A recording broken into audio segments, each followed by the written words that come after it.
السلام عليكم، ازيكم يا حبايب قلبي؟ اللهم صل وسلم وبارك على سيدنا محمد وعلى اله وصحبه اجمعين. احنا النهارده هنسيح مع حضراتكم الزبده الفلاحي الجاموسي، وهناخد منها ان شاء الله احلى سمنه بلدي واحلى مرطه. المرطه دي بقى هي الايه؟ هي الزبد بتاعت السمنه كلها. يلا بقى عشان احنا ايه مستعجلين. احنا النهارده هنسيح 2 كيلو من الزبده الفلاحي. حضرتك ممكن تسيحي الكميه بالطريقه دي، الكميه اللي حضرتك تحبيها. هنا معانا حله من الستانلس او الالومنيوم عادي، بس انا بفضل الستانلس عشان بنقلب فيه كتير، وبنحتاج معلقه هنا اللي هي السيليكون، او اللي هي الاسباتيولا دي، او المعلقه خشب، ده يفضل. بس لو مش متاح، اي معلقه عند حضرتك شغاله، واي حله كمان.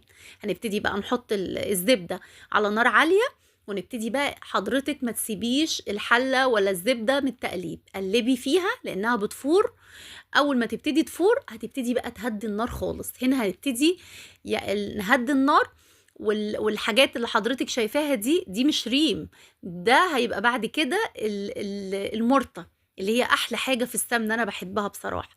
حضرتك هتبتدي تقلبي. هي اول مرحلة ليها اللي حضرتك شايفاها دي بتبقى عاملة زي الايه، اللي هي اللبن الرايب شوية يعني، بتبقى بيضة كده زي بياض اللبن. بعد كده مع التقليب المستمر هتبتدي بقى المرطة تترسب في القاع. هنبتدي هنا بقى نحط رشة ملح خفيفة.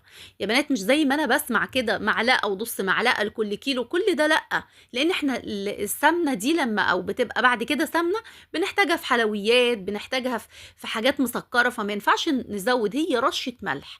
رشة ملح دي ليه؟ عشان المرطة كمان، عشان المرطة تبقى طعمها حلو، ما تبقاش حادقة كمان. بس حضرتك هتقلبي لحد ما تبقى صافية زي المية كده.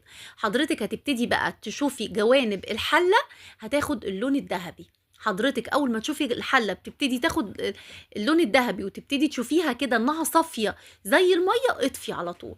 سخونية الحلة هتكمل وهتخليها اللون الذهبي الجميل اللي حضرتك شفتيه. طبعا ده احسن وقت حضرتك تخزني فيه الزبدة او اي حاجة كمان زي الخضروات، البسلة، السبانخ، اي حاجة. شهر ايه؟ شهر طوبة. عارفين طوبة اللي بتخلي الصبية كركوبة؟ اللي هو شهر واحد يا بنات، للبنات اللي هم ما يعرفوش حاجة عن الشهور التانية اللي هي طوبة وامشير والكلام ده. لا، هو طوبة ده احلى وقت لتخزين الزبدة، الحليب اللي هو اللبن، الخضروات. واحلى فقره انا بحبها في البيت بصراحه، فقره التخزين او تسييح السمنه ده. مش عايزه اقول لكم الريحه بتقلب البيت، وبيبقى كده تحس ان البيت كده مليان بالخير. ربنا يرزقنا جميعا يا رب، ويبلغنا كده الشهر المبارك. يلا